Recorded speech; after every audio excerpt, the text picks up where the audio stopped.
Hello, my name is Virgil Wood, and I'm just delighted that we'll have this opportunity to share some thinking together on some important topics that all of us care about. I'm delighted to present now a dear friend and colleague of a long time, Dr.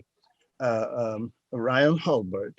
Is a psychiatrist. He's done great work in so many settings, and I think we're all going to benefit from some of the things he's done, and he will share with us out of his own spirit as he feels comfortable. Ryan, we're just delighted that you were willing to do this. Well, thank you so much, Brother Virgil. I wanted to let you know that I'm actually a psychologist. You paid me a compliment that I was a psychiatrist, but you're better than psychiatry. whatever right? Okay. We're all needed. Right. Well, I just feel so grateful to be here. I'd like to tell you first of all a little bit about who I am personally. Right. I'm the youngest of 4 children. My father was a World War II submariner in the Atlantic, and after World War II married my mother. After 10 years of marriage, I was just 5 months old when my father passed away tragically. And after grieving, my mother set about to support us. And she did many things, but one of the things she did was sell World Book encyclopedias. And she challenged me to read the whole encyclopedia, which I never did. But she stimulated in me a love of learning, also a deep faith that helped her get through, and also had a special place in her heart for lonely people. When I left home, she often said things like, remember who you are and look for the lonely. So that translated into at junior high dances, looking for those that were feeling left out and so forth. I developed my faith in Jesus Christ in my youth and served as a missionary in Dutch-speaking Belgium, and changed at that point from a goal of being a veterinarian. I had all sorts of animals as a boy, a raccoon, red-tailed hawk, everything you can think of. But then began to focus more on my desire to help people. And I was able to receive a bachelor's degree in psychology. And the best job I could get while applying for graduate school was as an alcoholism counselor, which back in 1980 was just a wonderful opportunity to start my career as a helping professional, because at those times in psychology, spirituality was less part of a mainstream portion of the healing skills. But I started out as an alcoholism counselor with the notions of the 12 steps and reliance on a higher power. So I started graduate school with a belief in using the whole person, body, mind, spirit. I had a wonderful training in psychology, clinical psychology, helping people on the most deep end of problems, like when alcohol treatment or mental hospitals and so forth. But all the while wanting to do whatever I could to possibly prevent such problems. Currently today, for example, my main job is interviewing people who are in psychiatric hospitals here in Idaho, who in most cases have attempted or strongly thought of ending their lives. And so all the while doing that kind of deep end service, I've been developing self-help books and resources to help them prevent and build resiliency to those things. Well, while in graduate school, a marvelous opportunity arose to go back to Belgium for a whole year with my wife and 3 little boys at the time at the University of Louvain, the Center for Motivation and Time Perspective Research. It was a marvelous opportunity to go back where I'd been a missionary, plus I became immersed with learning about time perspective, how we deal with time psychologically as people, viewing our past and our present and our anticipated future. And I use that technology to study alcoholics and how they became successful in recovery. And it was just an amazing experience for me to better understand the importance of living in the present. I was very future oriented, as many people are in this driven society, but learned from these alcoholics how greater satisfaction and connection with others, with nature, and with God actually takes place here in the present. And this has been a big part of my writings and trainings of helping people get to the present where their body, mind, and spirit all can thrive better. Well, I have spent the last 40 years as a helping professional, psychologist, alcoholism counselor. And these days I'm just deeply involved with providing, creating and developing online trainings, self-help books, and so forth, all designed to address the same type of tough issues that I've dealt with throughout my career, but trying to do it from within the person, strengthening them and being a resource that individuals and families can use. Let me speak about families here for a minute. As a youth, I became very interested in my own ancestral background, visited aunts and uncles and grandparents, went back to some roots in South Dakota and found original sites of some of my ancestors. And I became the repository in the extended family for pictures and documents and so forth. I just love tracing my roots. And to me, I view that as a wonderful psychological strengthening point. Also, it's kind of like if you're in a canoe in the ocean, you're about certain to be tipped over. But if you've got some outriggers comparable to connection with your roots, then you're able to, I think, feel more secure as you learn about the great people who made up who you are. Also, my own family, I have 7 children. We have 5 boys. And my wife asked me, do you think it would be okay to fast and pray to get a girl? And I said, I think so. I mean, it's the Lord's will, but we can sure try. We had a little daughter, and then we had another daughter. And each of them are married now, and we've got 20 grandchildren. And in this year, 2021, we're going to get our 21st one. So who knows if we'll be able to keep that pattern going as 2022 comes along. I have a really strong personal belief, and I've used it a lot in my therapies, of the importance of hands-on experiences. That when you use your body and your mind on something hands-on, it feels better than it does just by using your mind. And if you use your body and your mind and your spirit, in other words, doing something with your hands and mind for somebody else, it feels even better. And then if you do that something for someone else that lasts, I call it 4th gear. You're using your mind, your body, your spirit on something that lasts, like teaching a child to read, or to throw a baseball, or to learn a hands-on skill that will carry them forth, perhaps through the generations.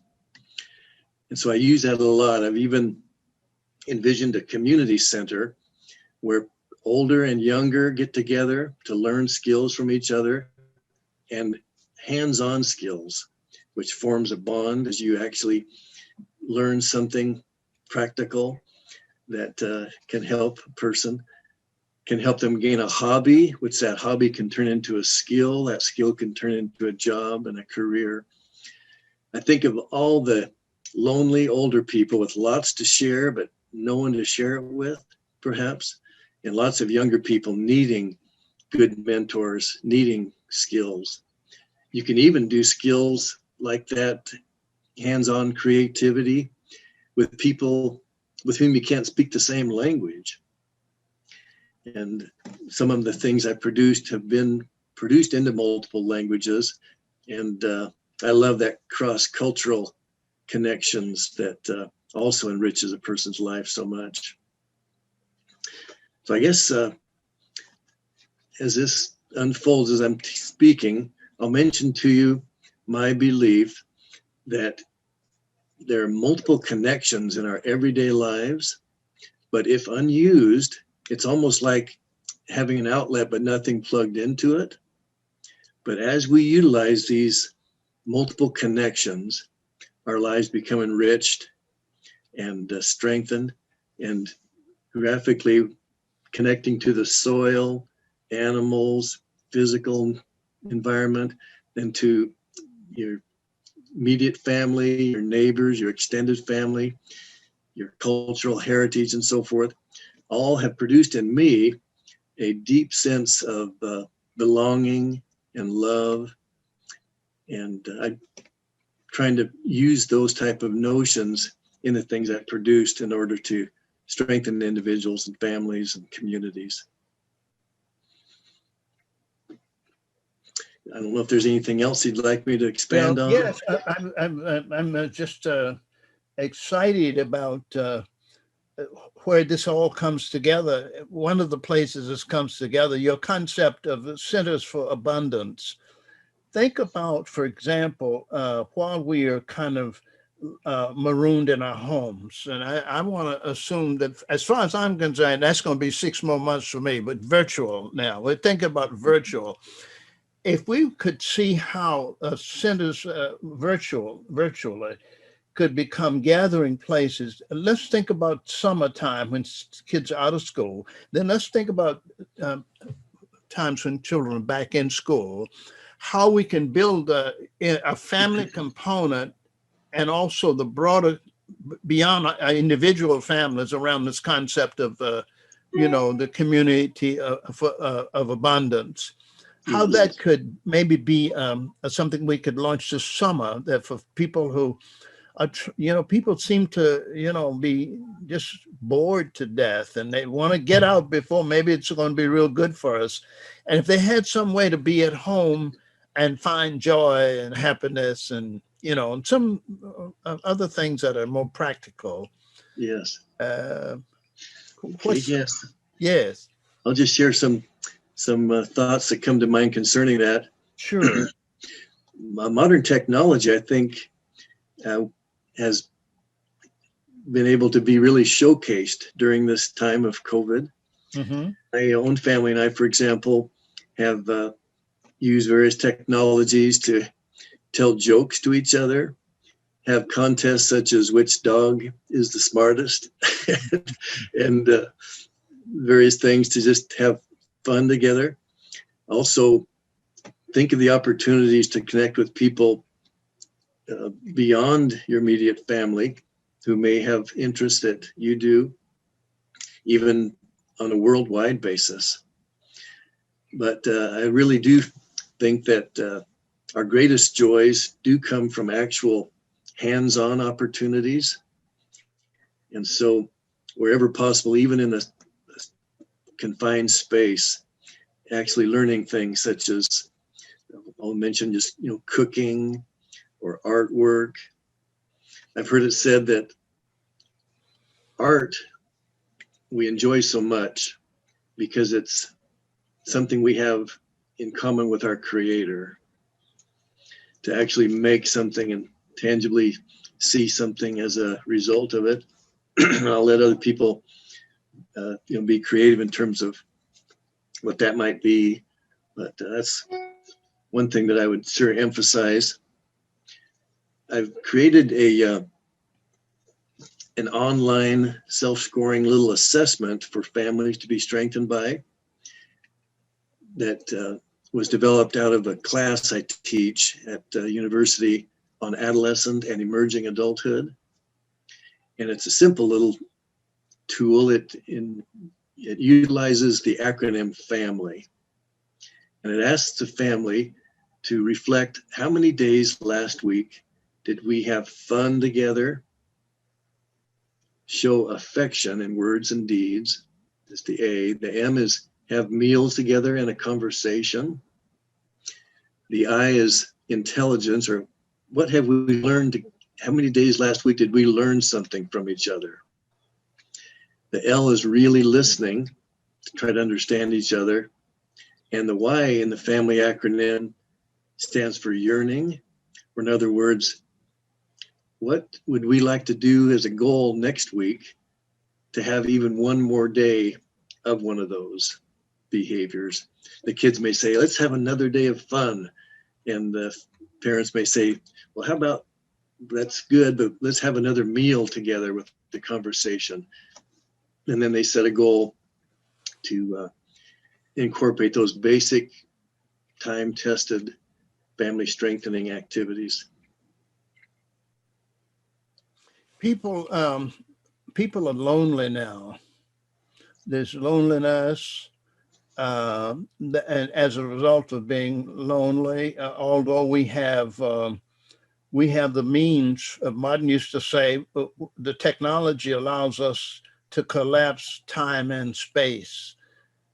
We can be immediately with one another from the ends of the earth.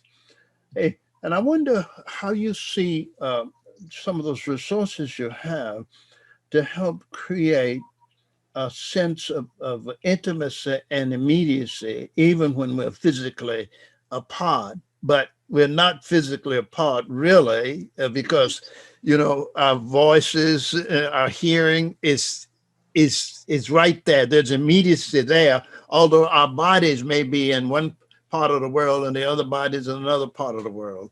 How do you see, some of this of speaking to that? Also, the fact that an awful lot of people are not able to mourn their dead because of the, restrictions on travel and restrictions on, proximity, physical proximity. Many people, the last time they saw a member of their family, they were all up and okay. And now the person is gone.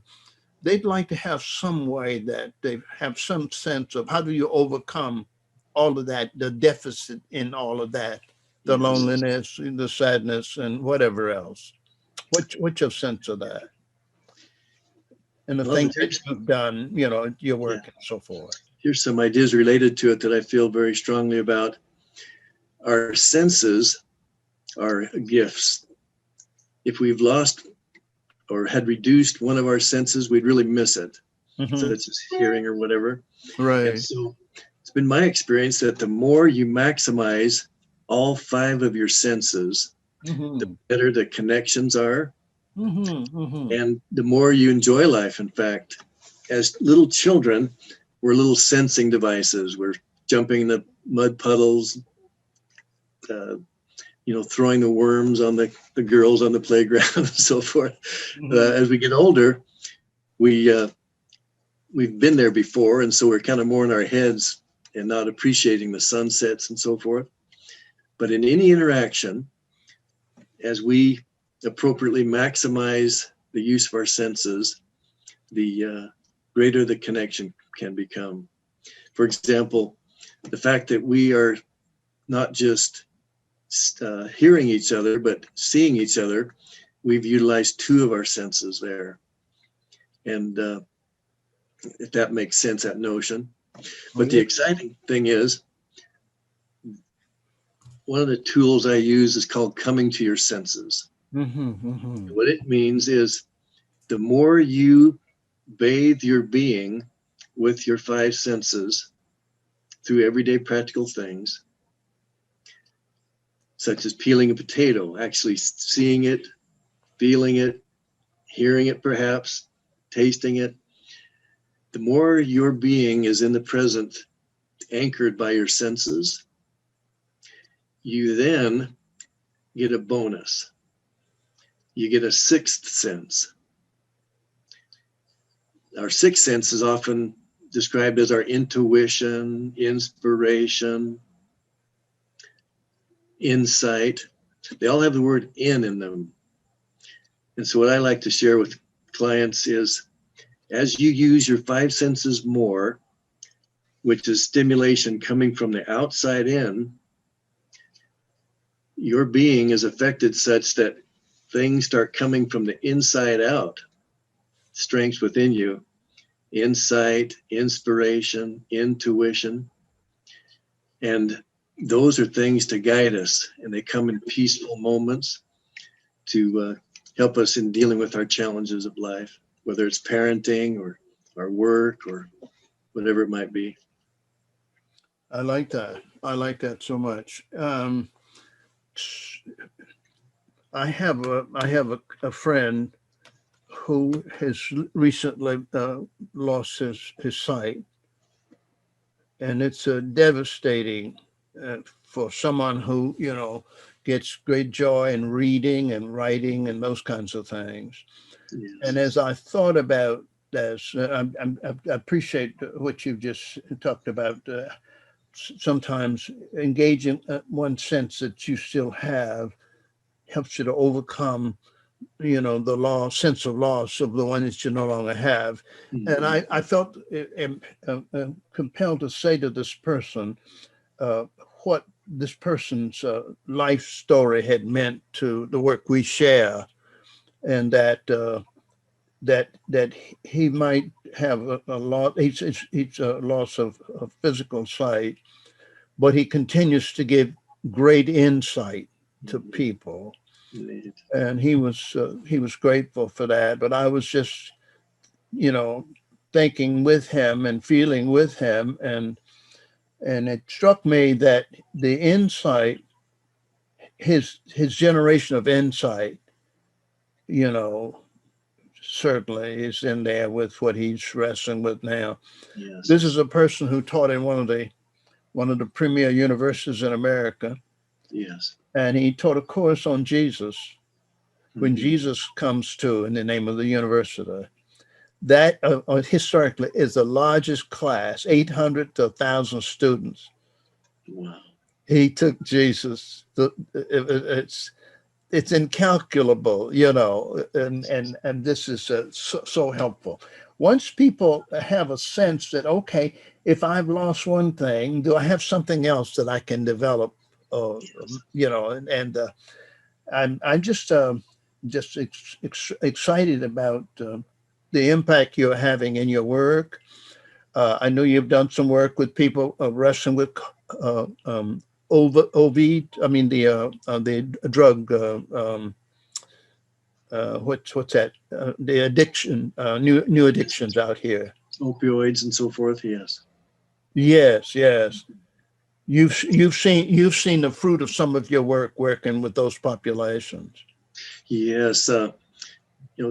Substance abuse often is the result of unmet needs in terms of loneliness or dealing with past trauma and anger and so forth.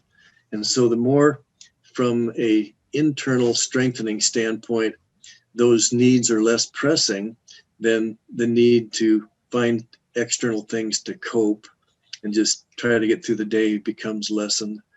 And they've been used in alcohol and opioid addiction treatment programs, even in a whole rural county over a 3-year process now, which we're about 6 months into. We're trying to, through electronic means and paper form, have it accessible to every member of the county who's willing, to see what kind of synergism could take place. Right. You've been an indispensable part of a collaborative that we work together on. Interestingly, your work, I was involved with a allied area group, and I was hungry for something that I didn't see there. And you and I had a telephone fellowship, friendship, colleagueship for many years. And then the good Lord made it possible that we could be a part of this whole movement around the beloved community, etc. And you have been one emphasis in your work that I really love. I think that it might help us to think about how would you put a community or a society in a kind of a 12-step process. And your whole piece on empowering people in communities. Would you share some of that with us? Yes, I'd like to backtrack just a little bit on your previous point of Yes, having the friend who lost his sight. yes, Every person has something to share. right. And to the extent that we can see that in them or help them see it in themselves, Yes. such a rewarding part of life.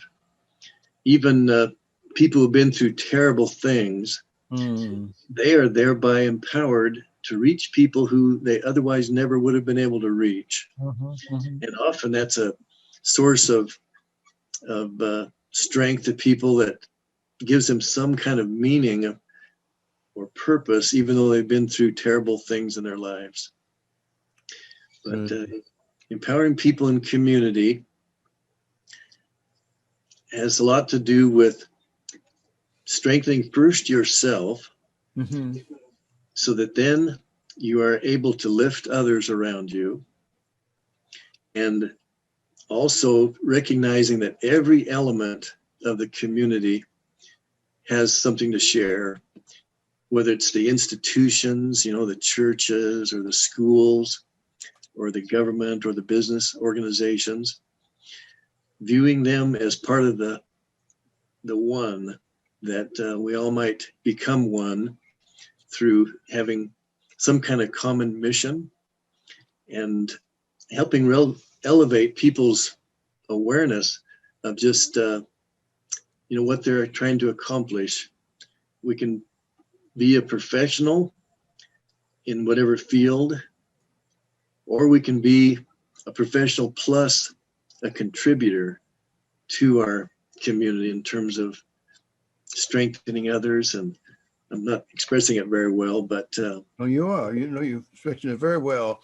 Uh, Perhaps you would share something else with us, and this may be kind of summarizes, I believe.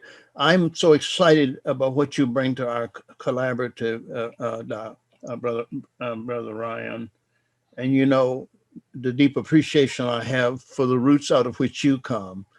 And I could name some other people that other folks don't really know what their faith journey is, but they like what they see in the people, right?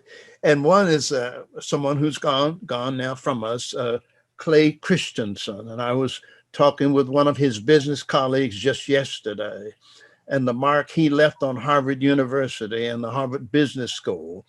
And a second is a friend of mine who was a former associate provost at the Harvard Business School, who also is out of that faith tradition. And his name is Howard Stevenson. And he encourages these different initiatives that we share. And I have an autograph that he wrote in one of the books for me. He's a book called Just Enough. And I highly recommend it for people who want to understand what is legacy. And he shows that legacy is not what you want people to remember you for. It's when you're gone, if they find useful for what you leave behind, then you got a legacy. You don't have a legacy just because you wanted to be remembered for something, like putting your name on a building, you know. But if you would say a word about one other thing that you and I have shared around the Enneagram and the soul scope, all of that.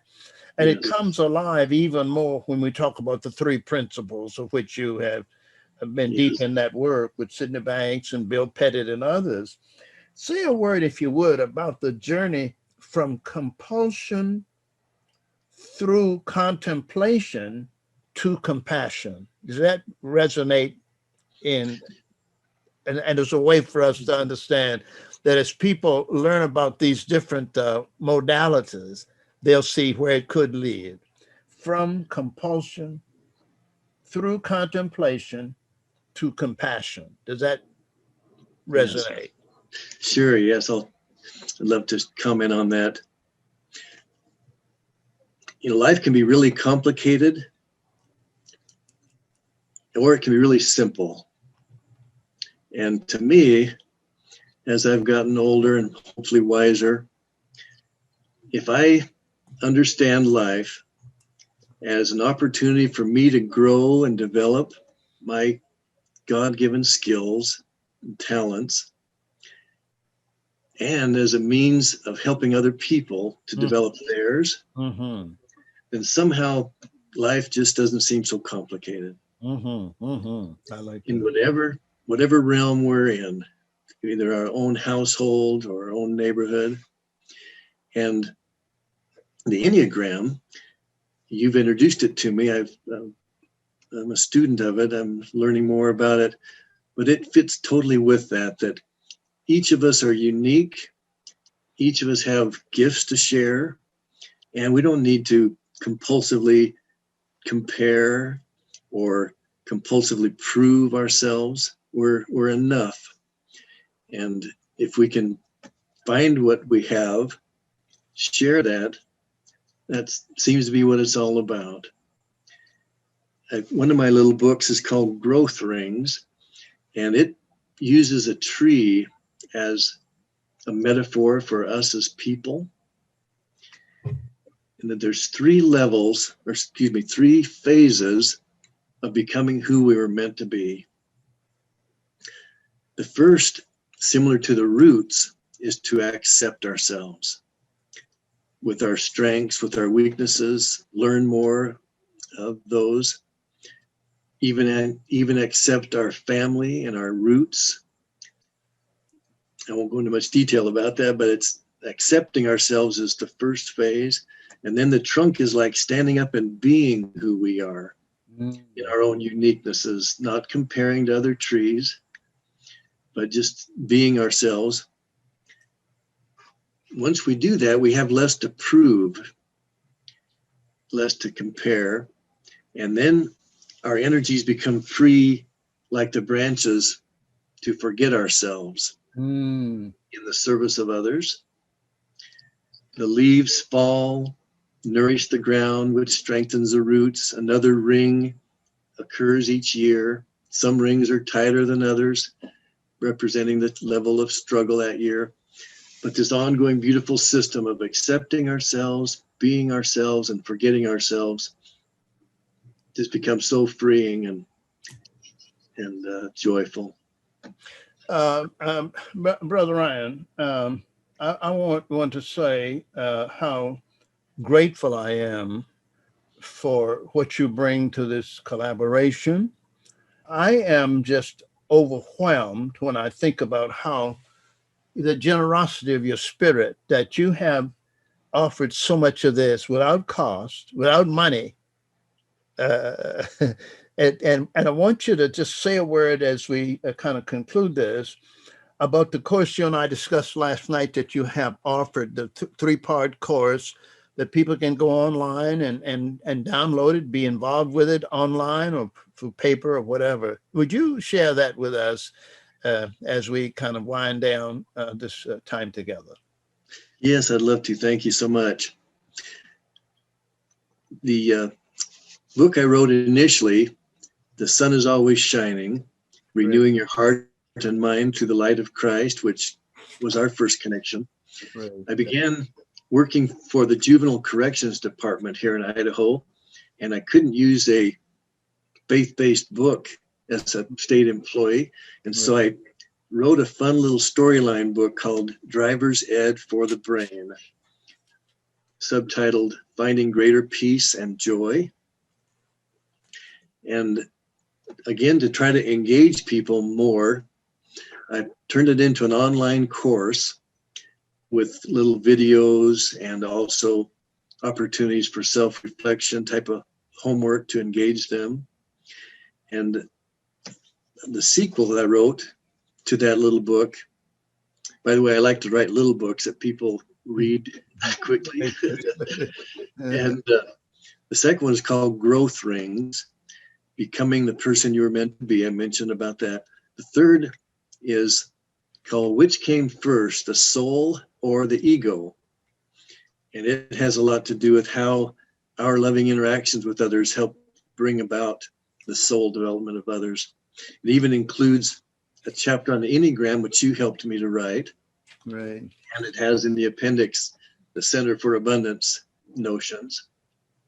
Each of those have now been turned into a mini online course that take about 3 hours each.